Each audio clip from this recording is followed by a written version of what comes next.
Olá, seja muito bem-vindo. É sempre uma grande honra recebê-lo aqui no Estudando o Livro dos Espíritos. E nós chegamos à nossa 21ª edição, né? Nosso 21º episódio, hoje, transmitindo pelo Facebook, também pelo YouTube, pela página do Espiritismo Além Fronteiras, pela Rádio Espírita Nova Vida de Apodi. Um abraço aos irmãos e queridos lá de Apodi, da Rádio Espírita Nova Vida. Também transmitindo pelo Dailymotion e pelo Periscope do Twitter. Ou seja, estamos aí para todos os 4 cantos do mundo.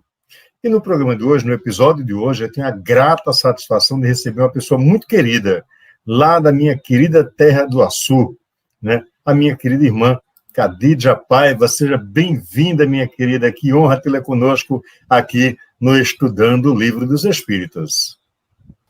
Boa tarde, Costa. Boa tarde às pessoas que estão nos assistindo aí pelas redes sociais, os amigos do Centro Espírita Sementes de Amor aqui de Açu, né?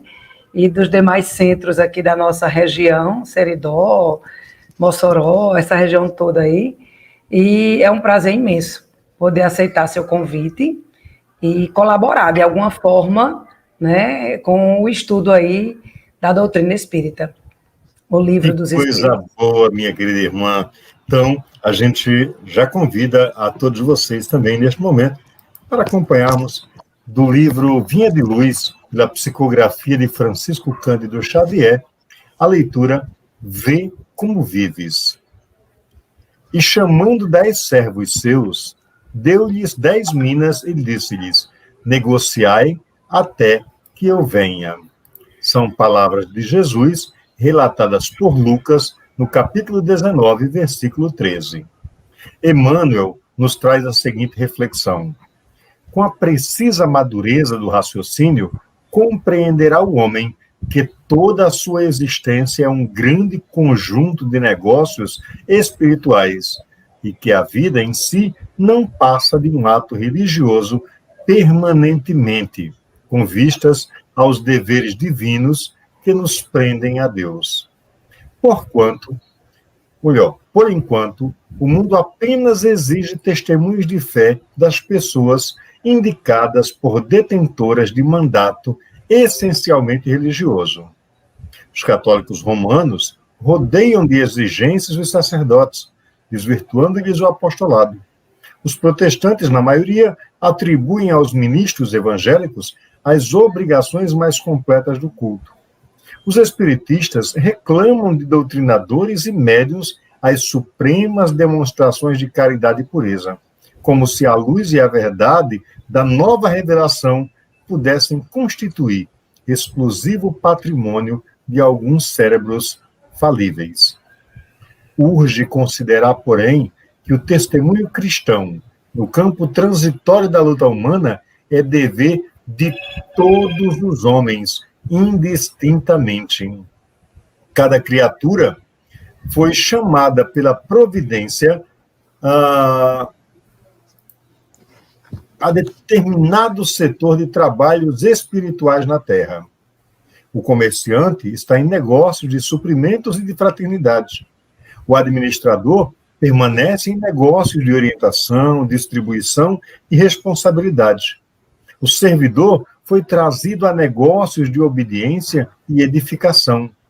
As mães e os pais terrestres foram convocados a negócios de renúncia, exemplificação e devotamento. O carpinteiro está fabricando colunas para o templo vivo do lar. O cientista vive fornecendo equações de progresso que melhorem o bem-estar do mundo. O cozinheiro trabalha para alimentar o operário e o sábio. Todos os homens vivem na obra de Deus, valendo-se dela para alcançarem um dia a grandeza divina. Os ufratários de patrimônios que pertencem ao Pai encontram-se no campo das oportunidades presentes, negociando com os valores do Senhor. Em razão desta verdade, meu amigo, vê o que fazes e não te esqueças de subordinar os teus desejos a Deus nos negócios que por algum tempo foram confiados no mundo. Que mensagem fantástica, né, Khadija? A reflexão de Emmanuel nos traz essa responsabilidade para nos enxergarmos a nós mesmos. Quais têm sido as nossas contribuições e as nossas participações na edificação do reino de amor, do reino de Deus? É isso? Muito bonito. Emmanuel é sempre Emmanuel, né? Eu sou apaixonada, sou até suspeita para falar. Eu já li as obras dele e gosto demais. Então, vamos dar início, então, ao nosso estudo de hoje, pedindo a você, minha querida irmã, que nos eleve uma prece a Jesus, à espiritualidade e ao Pai. Vamos todos fechar os olhos um pouquinho, tentar entrar nessa conexão, né, com Deus, para que a gente possa sentir essa prece no íntimo de nossa alma. Deus eterno e todo-poderoso, Pai de bondade celestial, que o Senhor possa sempre, em todos os instantes, nos assistir, permitindo-nos melhorar a cada instante. Agradecemos, Senhor, por todas as oportunidades até este presente momento, por todos os livramentos que foram dados a nós e aos nossos familiares, amigos, colegas de trabalho, neste dia de hoje.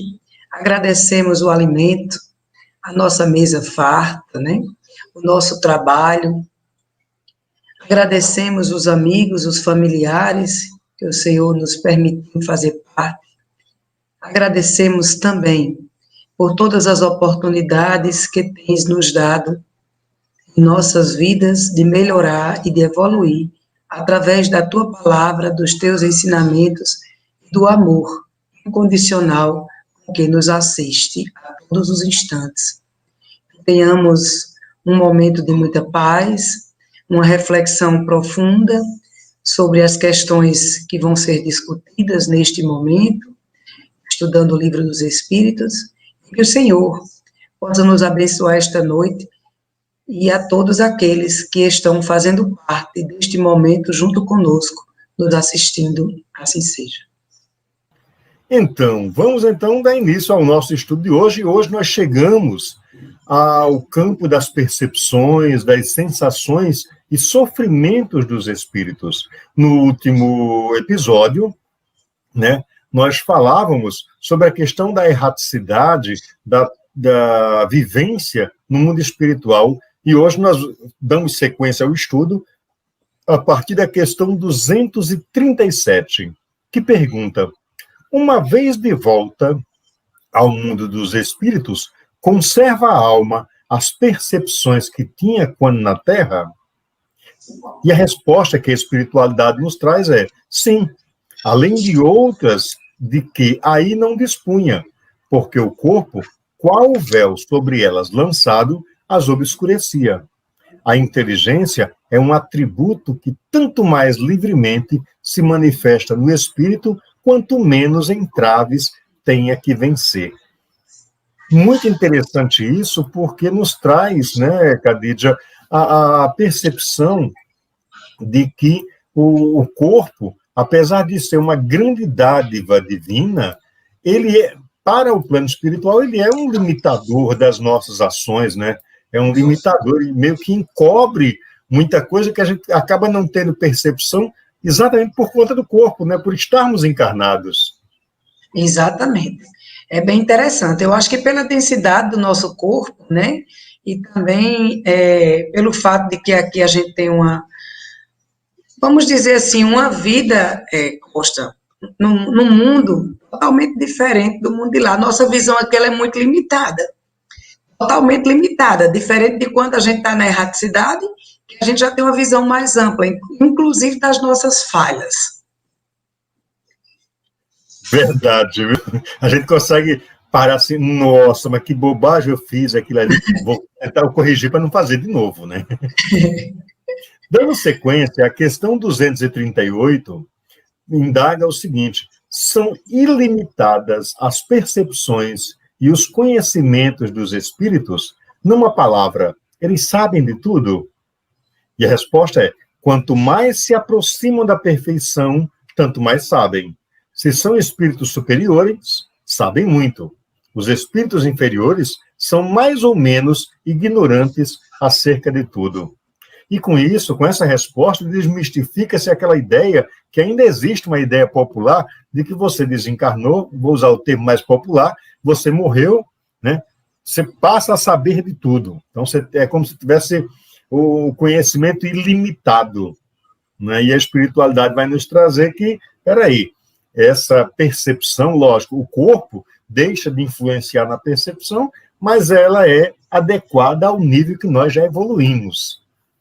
Né? Já pensou se a gente, ao partir daqui, tivesse um conhecimento amplo? Seria surpreendente. Verdade. Por isso mesmo a necessidade da gente evoluir aqui, né? Por isso mesmo a necessidade do aprendizado, do aprimoramento, né? Que a gente possa, ao desencarnar, ter uma consciência mais avançada acerca do que a gente precisa melhorar. Por isso mesmo que a gente não pode ficar estagnado, perdendo esse momento que nos é dado pela divindade, mais uma vez estar encarnados para aprender. A questão 239 pergunta o seguinte: conhecem os espíritos o princípio das coisas? Em outras palavras, meio que, porque Kardec tem muito aquela coisa, né, de ele faz a pergunta e depois ele traz uma outra pergunta para aprofundar a pergunta que já tinha sido feita. Né? Ou seja, aquele senso do pesquisador, né? Daquele que vai ao fundo da questão para extrair tudo aquilo que ele lhe pode.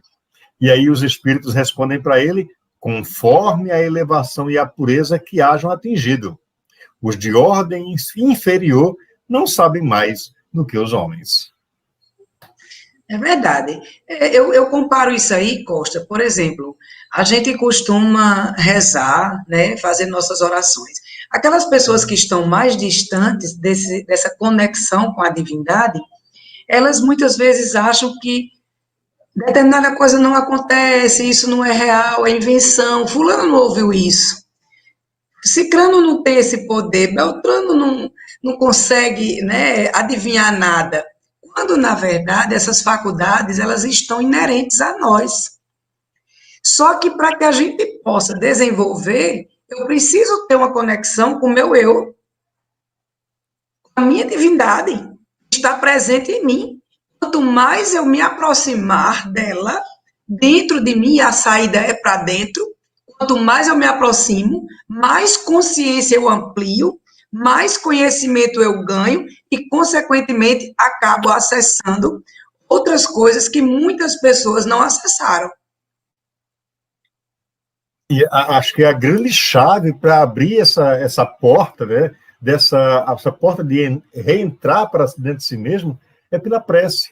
Né? É pela prece, é pela meditação, né? Exato. Conhecer a si mesmo, né? É necessário. Verdade. Vamos para a questão 240? Vamos lá. Estamos indo rapidinho. A 240, a pergunta é: a duração, os espíritos a compreendem como nós?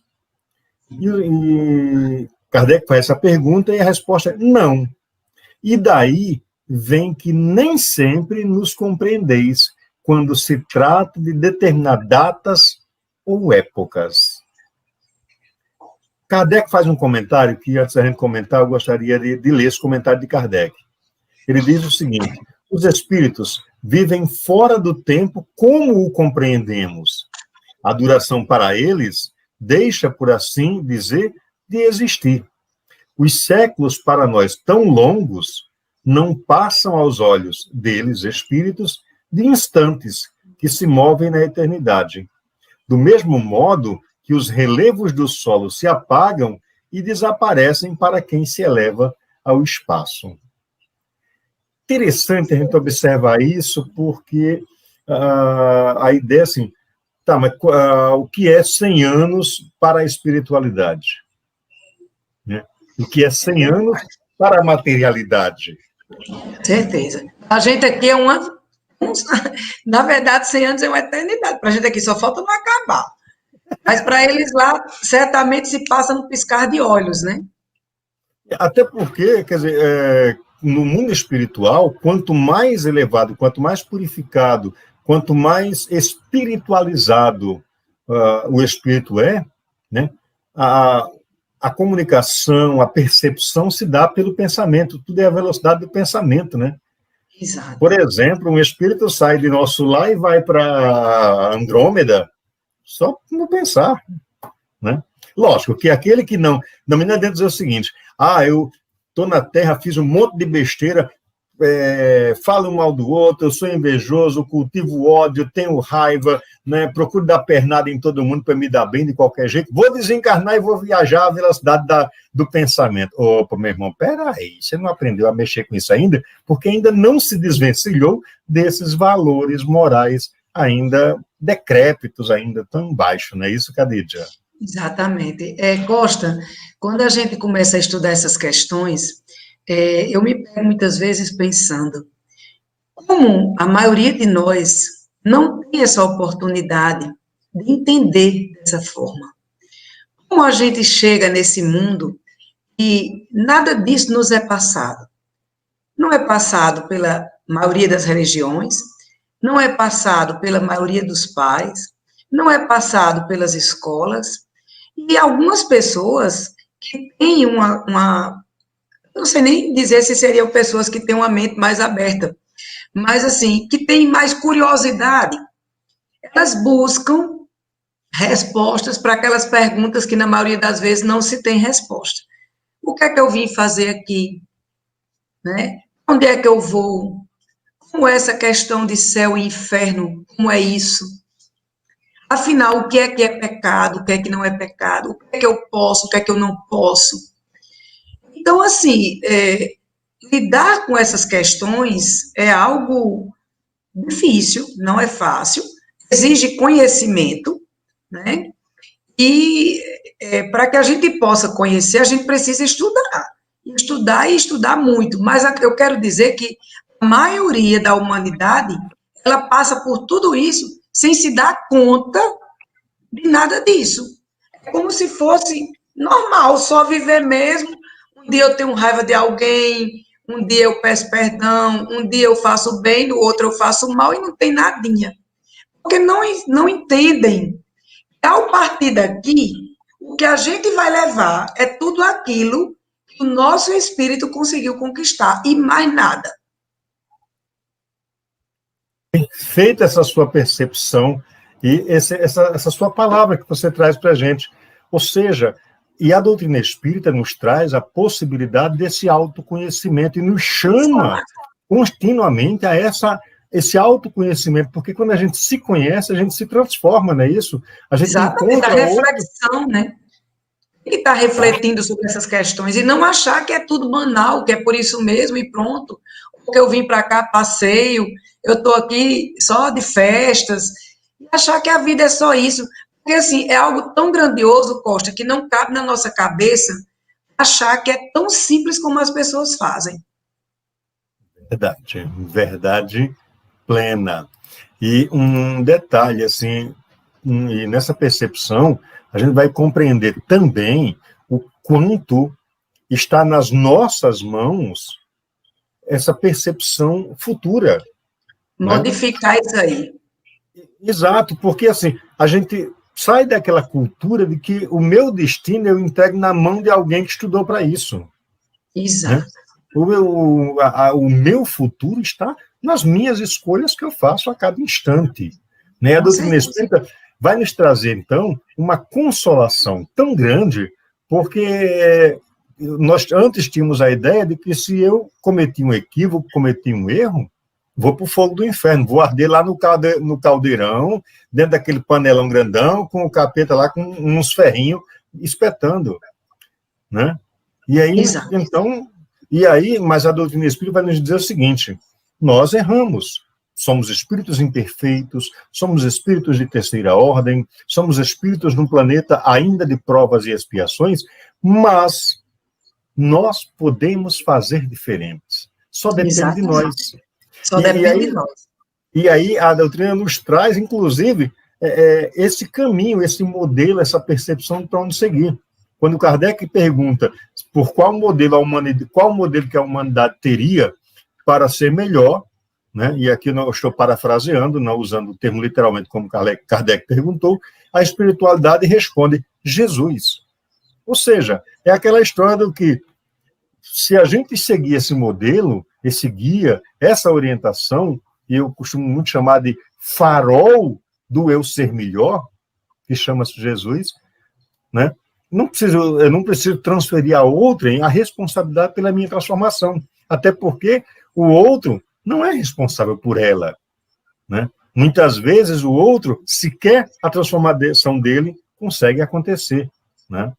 Então, é muito interessante isso, e aí, voltando para a questão dessa percepção do tempo, né, para o espírito, a gente vai perceber que esse processo de melhoramento passa pelas nossas escolhas, mas que, quando visto do ponto da espiritualidade, da erraticidade, né, aquilo que nós levamos 40, 60 anos para dizer, hoje eu sou capaz de perdoar, para um espírito elevado vai dizer, poxa, foi assim, um flash, ele conseguiu perdoar. Exatamente. Porque ainda traz uma outra questão muito interessante, que é a imortalidade. O que é 100 anos diante da imortalidade? 1000 anos diante da imortalidade. Não é nada.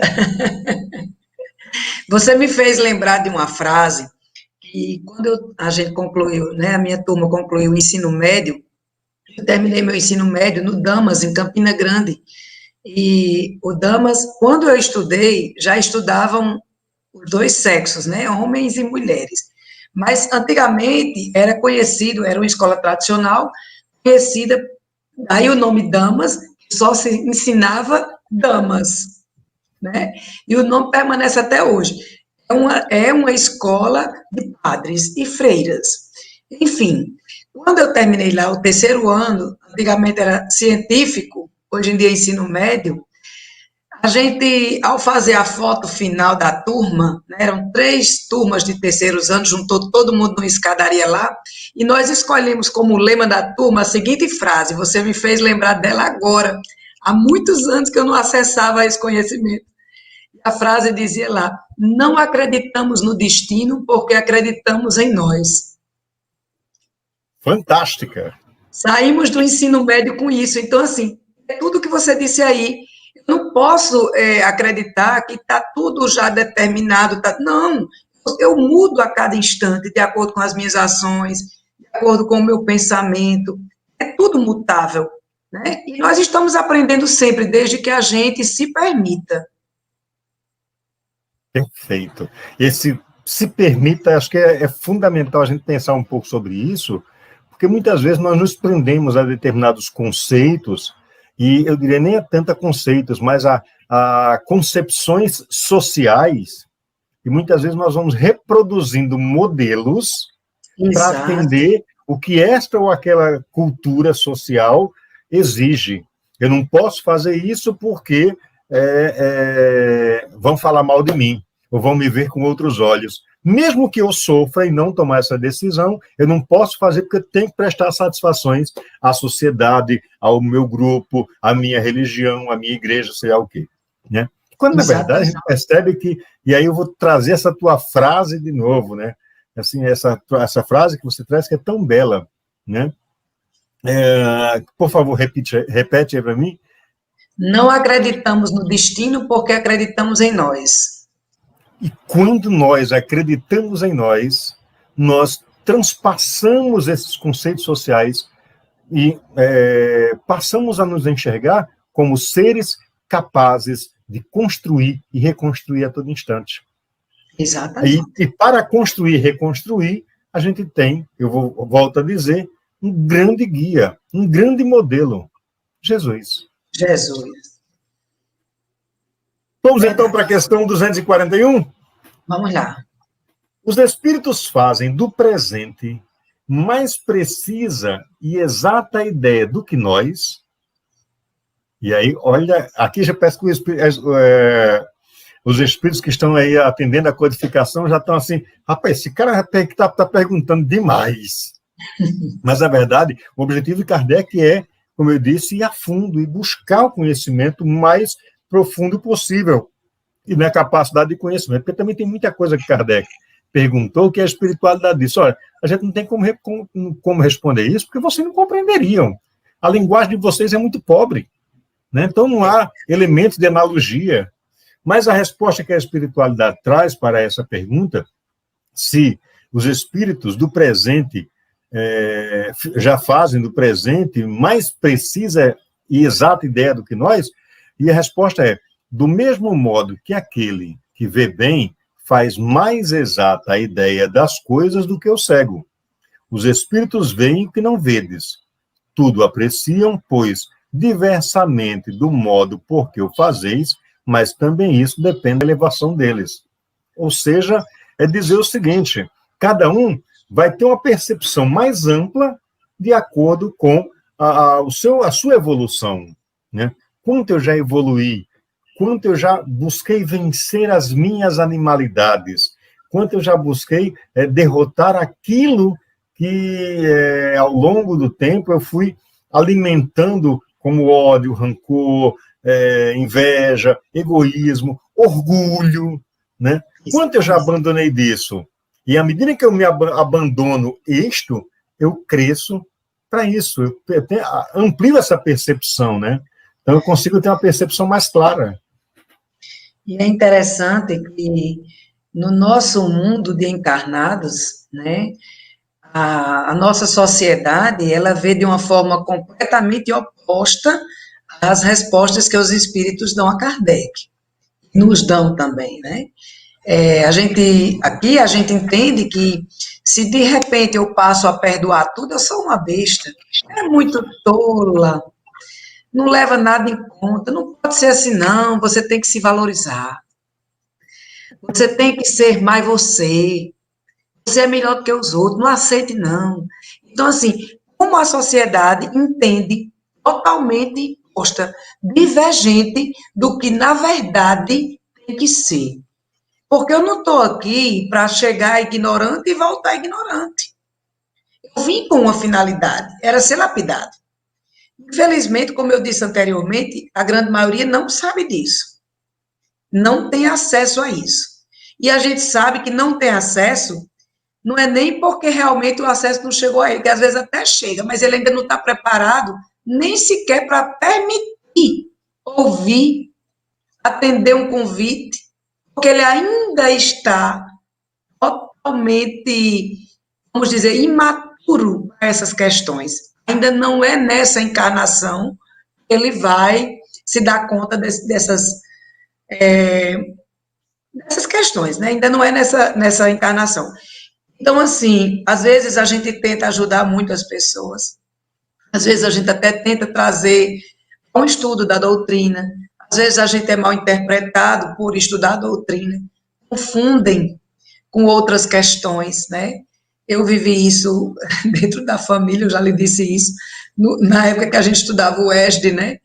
Foi uma luta que eu tive que vencer para começar a frequentar o centro, começar a fazer o estudo da doutrina, porque até então as concepções de família, totalmente católica, era de que eu não poderia servir a dois senhores ao mesmo tempo. Até hoje ainda bem enquanto não escuto alguém dizer que eu sou servidor do demônio. Como se por acaso a doutrina não fosse Deus, né? Não fosse Jesus o guia, a mesma coisa do cristianismo.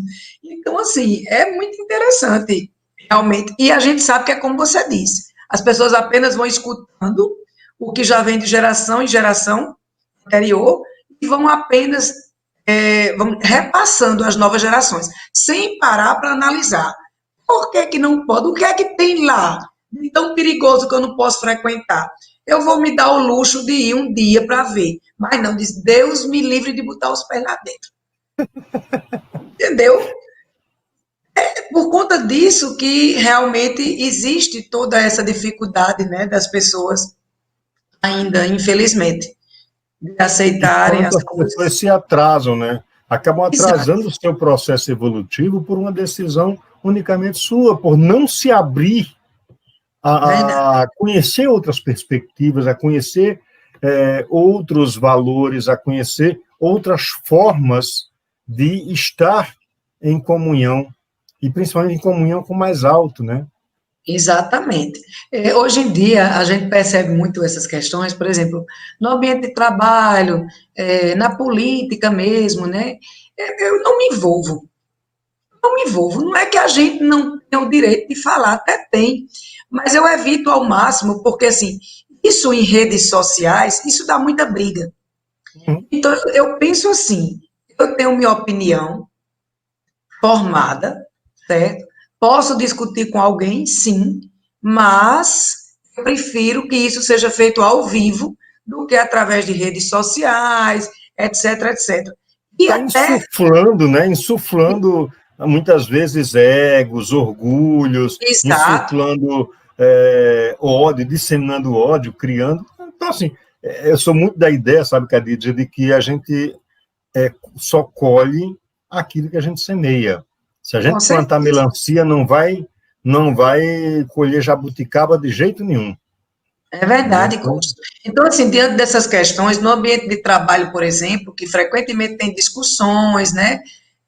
Eu trabalho na saúde pública, como você sabe, na área de saúde, a gente vê muito isso, né? Os gestores no comando, e o que é que acontece? Muita gente não entende. Aí fica trocando farpa, que não vai adiantar, não vai resolver, né? A gente tem que botar a cabeça no lugar, tem que esfriar realmente, analisar. Quando a gente já estuda essas questões doutrinárias, quando a gente já tem essa questão do autoconhecimento, né, esses cursos de expansão de consciência, a gente vai vendo que nada disso vale a pena. E como diria Chico Xavier, tudo passa.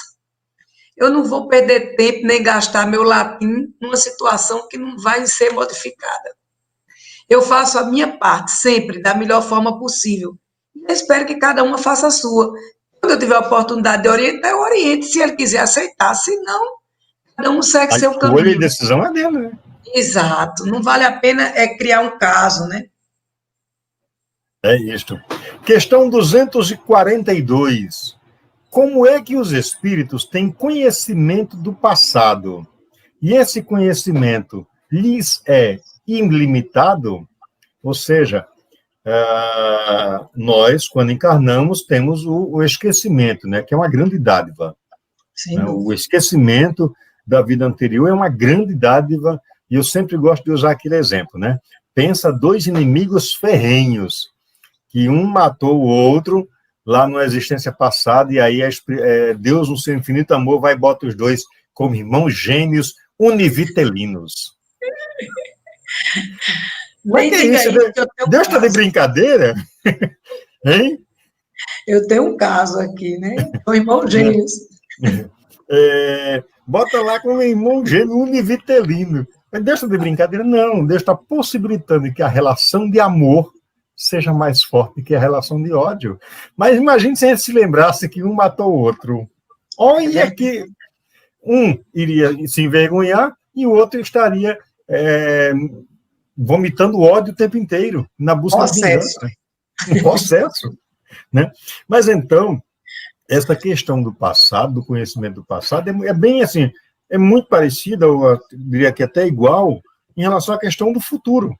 Ou seja, vai depender muito do grau de evolução, do grau de conhecimento, do grau de pureza que esse espírito tem, não é isso? Exato. Você concorda com essa afirmação? Com certeza. Tudo isso, né, depende de como a gente vai se modificando. O quanto a gente consegue melhorar. Essas questões que a gente vive hoje, vamos dizer, que batem de frente com a gente, é porque é justamente ali que tem alguma coisa que eu ainda preciso vencer, né, nas minhas limitações. E essa questão, como você falou, o esquecimento que a gente recebe como graça divina, né, ao chegar aqui para uma nova encarnação, é sem dúvida nenhuma uma das grandes bênçãos, porque realmente seria muito difícil conviver.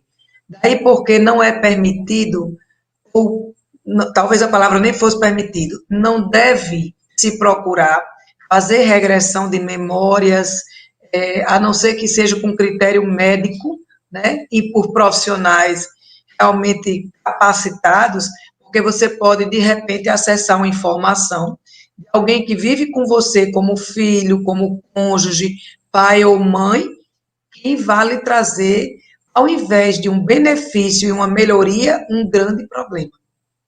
Ainda não Verdade. temos essa capacidade de entender, de perdoar, né, de se elevar. Perfeito. É a questão 243, que a gente já falava de futuro na anterior, né? Vai tratar bem disso aqui. E o futuro, os espíritos o conhecem? A resposta é: ainda isto depende da elevação que tenham conquistado. Muitas vezes apenas o entreveem, porém, nem sempre lhes é permitido revelá-lo. Quando o veem, parece-lhes presente. À medida que se aproxima de Deus, tanto mais claramente o espírito descortina o futuro. Depois da morte, a alma vê e apreende num golpe de vista suas passadas migrações, mas não pode ver o que Deus lhe reserva. Para que tal aconteça, é preciso que, ao cabo de múltiplas existências, se haja integrado a ele. Que aqui é bem aquela questão do seguinte, o futuro os espíritos conhecem? Se bastante evoluído, sim, em determinado nível, em determinado grau, e conhece todo o futuro? Claro que não. Apenas Deus tem essa prerrogativa, né? Senão nós seríamos iguais a Deus. E aí Deus não seria Deus. Sem dúvida. Acho que não é possível, né? Assim, nem o passado, nem o futuro. Se conhecer de todo. Até porque não teria ainda a condição de aceitar numa boa, de ficar bem. Talvez aquilo fosse, inclusive, atingir diretamente o grau em que aquele espírito se encontra. Fosse fazer com que ele, de repente, até se agravasse, no sentido de, ao invés de melhorar e de evoluir, mesmo na erraticidade, a gente sabe que existe uma evolução, não tanto quanto aqui, mas existe, né? Então, vamos supor que ao invés de evoluir, ele ficasse revoltado de repente. Pois é verdade. E aí, essa pergunta, Kardec desdobra... Opa, desculpa.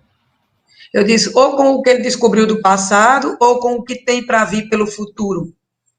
Por isso que existem os limites, né? O limite tem que existir.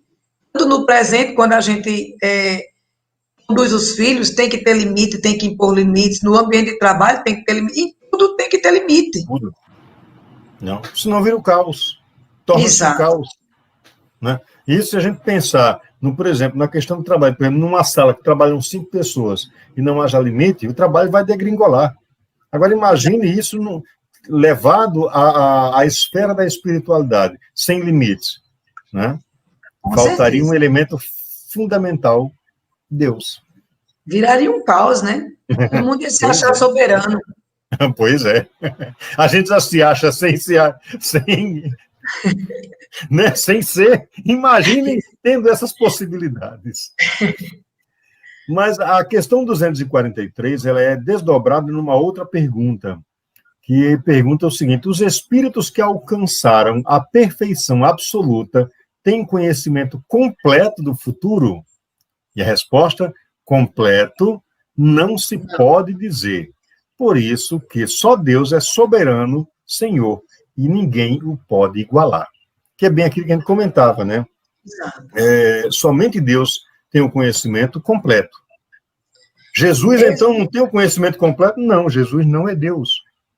Jesus é um espírito criado simples e ignorante e que passou por todo o processo de evolução e por seus méritos hoje habita um mundo crístico, sendo o governador espiritual da Terra, né? Mas foram seus méritos, foram seus esforços, foi a sua busca de melhoramento, né? Não é aquele espírito que não é Deus. Calma, porque aí nós estaremos tomando o efeito pela causa, né? Exato. Então, Jesus é um espírito filho de Deus. E detalhe, não é único. Todos nós somos criação de Deus, né? E bem, enquanto eu dou umas risadas, quando o povo diz, não, mas Jesus é o Filho único de Deus. Espera aí, eu sou filho de quem? E vale salientar que, é claro que nós, ele, evidentemente que é um espírito puro, né? A gente ainda tem muito o que vencer, mas fomos criados também ignorantes e nos são dadas as oportunidades de reencarnações para que a gente também tenha a chance de evoluir. Sim, sim. Deus, em momento algum, nos falha com as oportunidades para o nosso melhoramento, nos possibilita tudo. A gente pensa numa cambada de filho ingrato somos nós. A gente acaba muitas vezes, se a coisa é boa, opa, é mérito meu. Se a coisa não foi como eu queria, a culpa é de Deus. Porque o nosso egoísmo ainda é muito alto. É verdade, concordo com você plenamente. Mas vamos lá para a questão 244. Os espíritos veem a Deus, lógico, aqui ele está se referindo aos espíritos desencarnados, né? E aí a resposta é: só os espíritos superiores o veem e compreendem. Os inferiores o sentem e adivinham. E aqui é muito interessante. Jesus vê a Deus? Claro. Compreende a Deus? Sim. Eu, Costa, vejo a Deus? Não. Mas eu sinto. Eu pressinto, né? E aí aquele axioma que é tão interessante, né, Khadija, que diz o seguinte: olha a tua volta, né? Quando pergunta, né, como é que se prova a existência de Deus, olha a volta, o que não for obra do homem certamente terá uma causa. E aí como é que eu digo que a gente sente a Deus? Ora, basta olharmos a nós mesmos. Nós somos uma obra perfeita ao nível que nós estamos, né? Exato. Mas com a possibilidade de autoburilamento. Isso é uma grande dádiva, um grande percepção de que Deus existe, que Deus nos ama, né? Senão nós seríamos o quê? Batata na areia do rio. Com certeza, Costa, sem sombra de dúvidas. É muito interessante. Quando a gente para ver tudo isso, né, a gente vê, eu me vejo ainda muito ignorante, pequeno demais. Meu Deus, como é que eu vou mudar tanto? Como é que eu vou conseguir nessa vida? Eu acho que às vezes eu exijo demais. Eu tenho feito uns cursos de autoconhecimento, né? E nesses cursos, assim, a gente passa por algumas reflexões bem profundas, né? Estado de meditação e tudo. Eu digo: ai, Jesus, como eu estou longe, me ajude. Mas nós estamos a caminho. Estamos pelo menos tentando. Isso, a gente está tentando. E é aquela história: não há aprendizagem, não há melhoramento, não há construção de conhecimento se a gente não tentar. É verdade. Se a gente fica aqui, cruza os braços e espera que caia do céu, aí eu costumo dizer que do céu só cai duas coisas: chuva e, de vez em quando, avião. A questão 244, ela se desdobra em mais duas perguntas. A primeira é: quando um espírito inferior diz que Deus lhe proíbe ou permite alguma coisa, como sabe que isso lhe vem dele, de Deus? E a resposta: ele não vê a Deus, mas sente a sua soberania. E quando não deva ser feita alguma coisa ou dita uma palavra, percebe, como por intuição, a proibição de fazê-la ou dizê-la. Interessante, porque aqui nos remete àquela outra pergunta, né? Onde é que está inscrita a lei de Deus? E a resposta? Dentro de nós. A nossa consciência, dentro de nós. A nossa própria consciência, sem sombra de dúvida. E a gente, assim, Costa, eu acho interessante, muitas pessoas dizem assim: eu não acredito que Deus existe. E aí eu fico, como você falou aí, meu Deus, como é que ainda tem pessoas com a ignorância a esse ponto? Eu me questiono. Ao mesmo tempo, lamento, tenho compaixão dessa pessoa. Por quê? Você vê uma natureza, você vê os animais, você vê a beleza de flores, o perfume, você vê o canto de pássaros, você vê a você mesmo, como é que você chega ao mundo. Você vê tantas pessoas que querem ser mãe, pai e não têm a chance. Você vê tantas pessoas que nem gostariam, mas são. Nem preservam, nem cuidam, mas são. E você não para se questionar por quê? Por quê? É assim. Quem determinou isso? Eu olho para o mar e vejo um movimento de marés constante. E pergunto, quem é que controla tudo isso para que ele não invada as cidades? Por que que a lua não cai na terra, não bate? Exato, exato. O sol, né? Então, assim, e as pessoas ainda não conseguem ter, é preciso o que tanto? Que se abram as nuvens, toca as trombetas e ele apareça? Muita gente não está esperando por isso, viu? É, sem sombra de Sem dúvida. perceber que é dentro de nós, da nossa própria consciência, que está ali o altar reservado a Deus quando nós o colocamos, né, nessa condição, né? Exato. Daí aquela história, a saída é para dentro. É Uhum. para dentro, né? Eu tenho que buscar dentro de mim. Eu posso procurar nos templos religiosos, eu posso procurar em qualquer ambiente que seja, mas eu só vou encontrar no momento em que eu estiver comigo mesma. Não sendo assim, não encontro.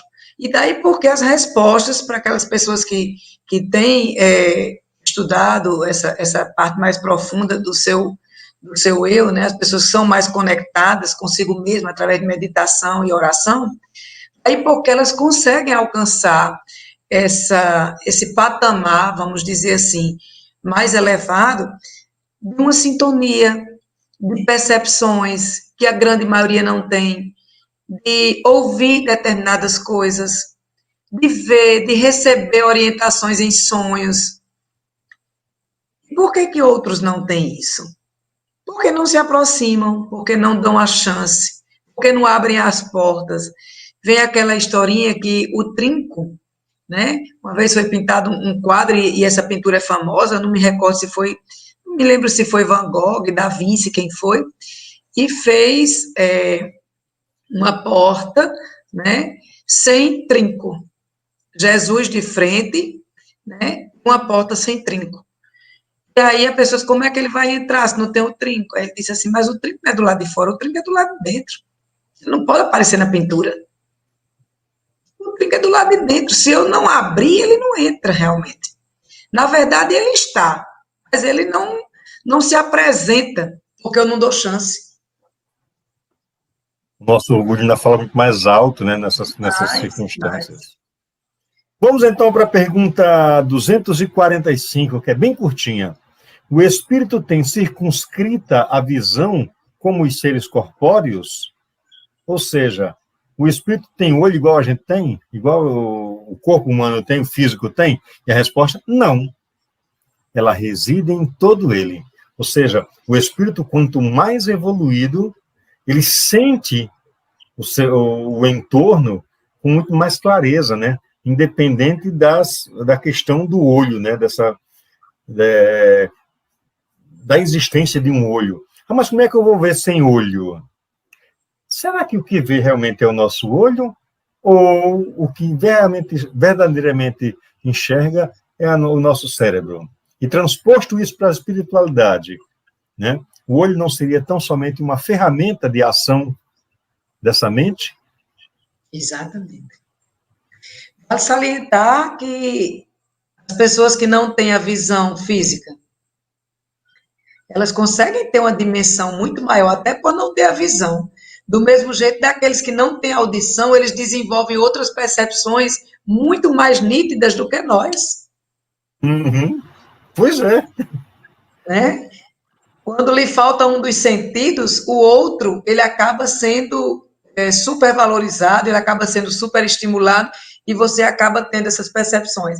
Mesmo sendo problemas visuais, no caso das pessoas que são cegas realmente, normalmente aqueles cegos, eles conseguem ainda fazer as coisas dentro de casa. Eu convivi com uma que criou minha mãe e meus tios, ela fazia tudo dentro de casa. Ela dizia, eu não enxergo nada, ela só via vultos. E ela cozinhava, ela arrumava, ela brincava com a gente.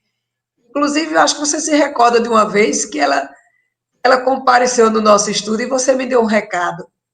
Uhum. Lembro bem, lembro sim. Pois é, e é cega de nascença. A mãe teve sarampo na gestação dela, né? Uhum. E ela tinha uma percepção muito avançada, muito avançada. Para Eu posso provar que a trazer gente... esse exemplo, né? Porque a gente vai ver primeiro, assim, eu vou trazer para uma pessoa bastante famosa, né?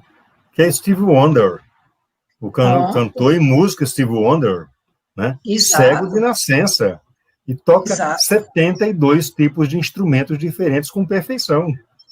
É, aí alguém se perguntaria, como é que pode? Se ele não enxerga, se ele não sabe onde é que estão as cordas, a Exato, percepção ela não se dá pelo olho. E pelo isso olho. no espírito era muito mais amplo, né? Exato. Isso é só Aí, para mostrar, é só para ilustrar como realmente. É claro que a gente tem a nossa visão física do corpo material, mas que a gente pode, sem sombra de dúvida, no próprio instante que acontecer, porventura, né, da gente, sei lá, um acaso ou outro, perder essa visão, a gente tem como desenvolver a visão da alma, sem sombra de dúvida. Até porque nos sonhos a gente está dormindo, né? pois é, o olho está fechado e a gente E está ainda vê, vendo. e ainda vê colorido. Pois é. E você falava dessa questão da visão da alma, sabe? E eu queria adendar a essa fala algo que é muito importante, que depende muito e integralmente de nós de fazermos isso. É o desenvolver a visão da alma pelo viés do amor. Quanto Ah, muitas vezes nós temos enxergado, mas não temos visto, né? exato.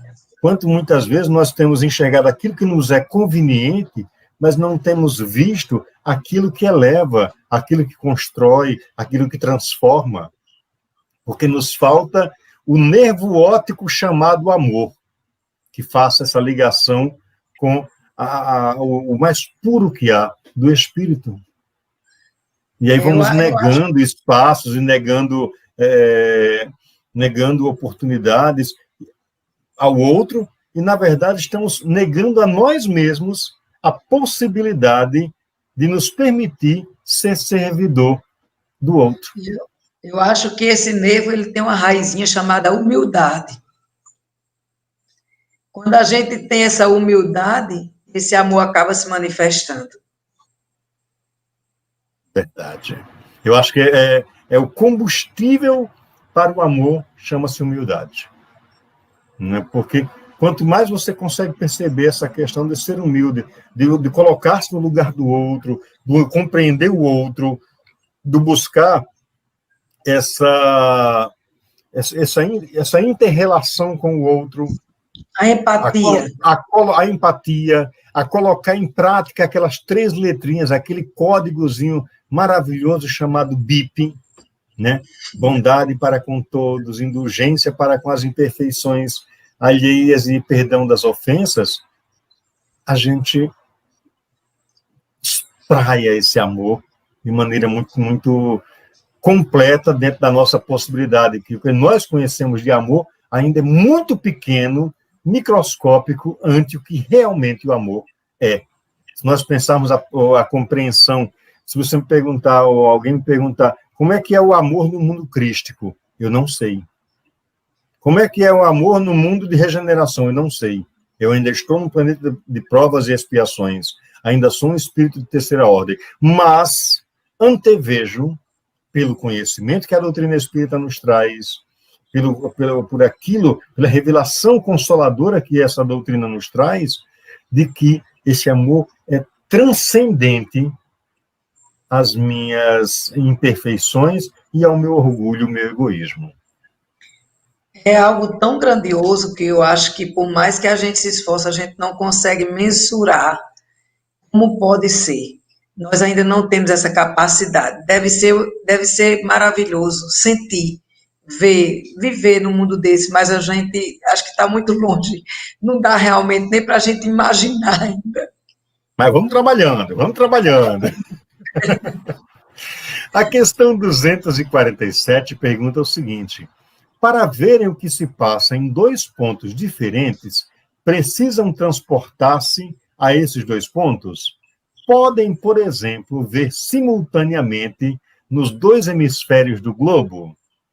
Olha que Kardec ainda está, assim, denota ainda ter aquela visão meio setorizada da Terra. Vamos também imaginar, ou ter certeza, que nós estamos falando de 1857, né, 56, 57. Né? Está falando de uma cultura ainda que a gente não tinha, por exemplo, essa percepção toda de como é que é a coisa. Então, o mundo ainda era muito restrito, né? Era o início de tudo. Pois é. E a resposta... Pois não. Eu digo, era o início de tudo para a doutrina, né? Sim, sim, verdade.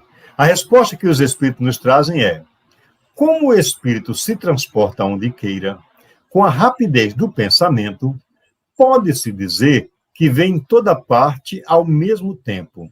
Seu pensamento é suscetível de irradiar, dirigindo-se a um tempo para muitos pontos diferentes, mas esta faculdade depende da sua pureza. Quanto menos puro é o espírito, tanto mais limitada tem a visão. Só os espíritos superiores podem, com a vista, abranger um conjunto. Se a gente pensar, por exemplo, que um espírito do tipo de Jesus, que consegue ver, consegue ter essa percepção de todas as galáxias, de todos os sistemas, nossa, é uma visão imensa, viu? E olha que o que a gente conhece desse universo é bem pequenininho para o que realmente é, né? Eu e Kardec vai aí... fazer o seguinte comentário: no espírito, a faculdade de ver é uma propriedade inerente à sua natureza e que reside em todo o seu ser, como a luz reside em todas as partes do corpo luminoso. É uma espécie de lucidez universal que se estende a tudo, que abrange simultaneamente o espaço, os tempos e as coisas, lucidez para a qual não há trevas nem obstáculos materiais. Você falando aí, né, a resposta dos espíritos para Kardec, né, e Kardec gosta de esmiuçar as perguntas até fazer raiva ao espírito de verdade que respondia, porque eu acho que ele tirava ele do sério mesmo. E aí eu fico aí percebendo, né, que tão bom quando a gente gosta, assim, de ir nos detalhes de cada coisa, porque você aprende mais do que ter aquela visão realmente global por cima. E essa faculdade de ver ao mesmo tempo em mais de um lugar, eu lembrei de Chico Xavier. Me lembrei de Chico, porque lendo os livros dele, lendo as histórias dele, né, e assistindo aquele último evento espírita que houve agora com mensagens belíssimas, colocaram até no grupo do Centro Espírita, do Espíritas e Simpatizantes, né, e aí um dos palestrantes contou, né, que Chico, num determinado dia, atendendo lá no Centro Espírita, onde ele fazia parte, psicografando as mensagens para aquelas pessoas que ali estavam, né, ele saiu dele e fez um atendimento. Não só viu, como ainda atendeu alguém sem sair da mesa. Pois é. Isso é coisa para espírito evoluído. Um dia a gente chega lá. Certeza. Que faculdade belíssima, né? Não Muito é? desprendimento, muita humildade, muita evolução, realmente. Eurípides Barçanufo também conta um caso muito interessante, né? Desse desdobramento, ou seja, de estar fisicamente aqui e estar num outro ponto, ou seja, essa visão que se distende para servir, essa visão que se espraia, se abre assim num leque interminável, quando o amor leva-nos a servir. E essa visão que a gente precisa perseguir, né? Na nossa prática, nas nossas escolhas, no nosso dia a dia, nas nossas atitudes e nos nossos pensamentos. E aí, já quase chegando ao final, nós vamos para a pergunta 248, né? Que pergunta: o Espírito vê as coisas tão distintamente quanto nós? Olha só! A resposta é: mais distintamente, pois que sua vista penetra onde a vossa não pode penetrar. Nada a obscurece. Ou seja, o Espírito, e aí quanto mais perfeito, mais... Exatamente, até porque não tem essa matéria densa que nós temos que vai empatar de nada, né? Então, ele está solto, essa possibilidade, essa situação de estar livre do corpo físico, permite que ele tenha, em todos os aspectos, uma evolução na frente da gente que está encarnado, desde que ele tenha evolução para isso. A 249 pergunta, percebe os sonhos, ou seja, o espírito percebe os sonhos? E a resposta, sim. Mesmo os sonhos imperceptíveis para os vossos ou sentidos obtusos. Se a gente imaginar que a faixa de frequência que nós conseguimos de ouvir é bem limitadinha, Exato. você tiver, por exemplo, um morcego consegue escutar mais do que nós. Os animais, de um modo geral, o cachorro, ele tem uma percepção auditiva altíssima, o gato, né? Totalmente diferente da gente. A gente tem uma capacidade de decibéis, mas a deles é muito mais ampliada. Verdade. E, então, assim, e aí tem um desdobramento dessa pergunta que é, no espírito, a faculdade de ouvir está em todo ele, como a de ver. Aí Kardec vai buscar aquela pergunta que ele fez lá, né? E aí, o espírito tem olho por todo canto, ou é só igual como está encarnado? Aí vai perguntar, e tem ouvido do mesmo jeito, ou é só quando está encarnado? A resposta é, todas as percepções constituem atributos do espírito e lhes são inerentes ao ser. Quando o reveste um corpo material, elas só lhe chegam pelo conduto dos órgãos, deixam, porém, de estar localizadas em se achando na condição de espírito livre. Aquilo que você colocava, né? Quer dizer, o corpo é o limitador, não é? Fora do corpo. Eu agora lembrei da passagem de Saulo, quando chega em Damasco, que ele ficou cego, mesmo cego ele foi guiado, né, para poder descobrir verdadeiramente a função dele, qual era a visão de verdade que ele deveria ter dos olhos, a visão de verdade, né? Quer dizer, não era aquela que ele tinha enquanto Saulo, e aí a transformação dele de Saulo para Paulo, né? De uma forma belíssima, que eu achei aquela passagem talvez uma das mais emocionantes.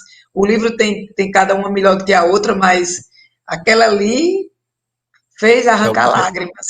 É empolgante. E eu recomendo, tá, gente? Quem não leu ainda Paulo e Estevão, procura o livro, busca ler. Primeiro é a gente ter um conhecimento e uma percepção da história de Paulo, né, de um outro patamar, e não aquele que nos foi meio que mostrado, né? Nós vamos perceber Paulo dentro de um contexto muito mais real. Vamos compreender, por exemplo, o que levou Paulo a ser expulso, a ser abandonado pela própria família, né? Vamos compreender os valores da época, vamos compreender a abnegação que Paulo teve com Jesus, né? E olha que eu vou dizer uma coisa, você tem, por exemplo, relatos das idas de Paulo a Corinto, a Tessalônica, a Romano, mas em Paulo e Estevão você vai conhecer os detalhes dessas viagens, né? Os detalhes, e eu vou lhe dizer uma coisa, viu? Sofridos. Paulo sofreu um bocado, mas foi a entrega de Paulo pela causa do amor, pela causa do mestre. E qual era a grande causa do mestre? Qual é a grande causa do mestre? O processo de evolução para todas nós. Para todos nós, sem sombra de dúvida. É muito bonito, muito mesmo. Essa coleção todinha, né, de Emmanuel, esses 5 livros que fazem parte dessa coleção, cada um mais belo do que o outro. Muitos ensinamentos. Ave Cristo também é outra obra, assim. Cristo, há 2000 anos, Lucília, todos eles, né, muito bonitos. Bom, minha querida, que pena, nós estamos chegando ao final. Passou tão rápido que eu nem mais Realmente, realmente. Eu achei que a gente não ia bater essas 3. Eu disse, Costa não teve pena de mim, não. Na outra passada ele só fez umas 6. Comigo ele botou 13.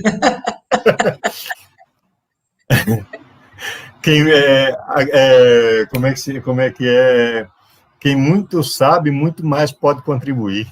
É nada, que é isso. Mas, minha querida, assim, desde já te agradecer, né, pela tua disponibilidade de você estar conosco, pela disponibilidade e o aceite do convite a estar neste canal, trazendo essas reflexões que ajudam as pessoas que assistem, a nós mesmos, a reflexionarmos qual tem sido o nosso papel, quais têm sido as nossas atitudes e como nós temos caminhado na direção de sermos espíritos melhores. Então, muita gratidão, Khadija, minha querida Khadija Paiva, de Açu, do Centro Espírita Sementes de Amor, né, área da Crevale, Comissão Regional Espírita do Vale do Açu, por esse desprendimento e por essa entrega em estar aqui contribuindo com os nossos telespectadores. Eu que agradeço, né, Costa, pela oportunidade. Eu sei que você também tem sua vida aí bem, bem cheia, né? Está encontrando esse tempo precioso de fazer esse trabalho, semanalmente convidando as pessoas. Me senti extremamente lisonjeada de ter sido convidada. Confesso que tive um certo receio, eu digo, eu não vou dar conta, porque eu não estou encontrando tempo para mais nada. Mas o tempo é a gente quem faz, né? O tempo é a gente quem faz. E foi muito bom, sem sombra de dúvida. É um eterno aprendizado. Fiquei com aquele gostinho das aulas do ESD. A gente não tem mais. Deu saudade. Khadija fala sempre no ESD porque ela foi uma das alunas da minha turma de ESD. E como foi bom, né? Aí, minha querida, então, para a gente encerrar, eu gostaria de pedir a você que fizesse a nossa prece de agradecimento a Jesus, à espiritualidade, por mais este encontro. Certo. No momento, eu gostaria de recitar o Salmo 23, né, junto com todos. Um salmo que para mim é fundamental, ele está diariamente nas minhas orações, manhã, tarde e noite. E um salmo forte, né, muito, muito poderoso. O Senhor é o nosso pastor e nada nos faltará. Deitar-nos faz, Senhor, em verdes pastos. Guia-nos mansamente a águas tranquilas, refrigera as nossas almas, guia-nos pelas veredas da justiça por amor do teu nome. Ainda que andássemos pelo vale da sombra da morte, não temeríamos mal algum, pois tu, Senhor, estás conosco. A tua vara e o teu cajado nos consolam. Preparas uma mesa perante nós, na presença dos nossos inimigos. Unges nossas cabeças com óleo, nosso cálice transborda. Certamente que a bondade e a misericórdia nos seguirão todos os dias de nossas vidas e habitaremos na casa do Senhor por longos dias. Que assim seja para todos nós. Que assim seja, minha querida. Muitíssimo obrigado mais uma vez. No próximo domingo, dia 27 de setembro, nós teremos aqui como convidado nosso queridíssimo irmão João Neto, lá de Recife, Pernambuco. Vai estar conosco no próximo domingo, tá bom? Então, querida, grande abraço, muita paz, Jesus nos abençoe. Boa noite. Amém. A todos nós. Gratidão por esse momento. Muita paz. Muita paz. E até o próximo domingo, às 5 da tarde, aqui com mais um Estudando o Livro dos Espíritos.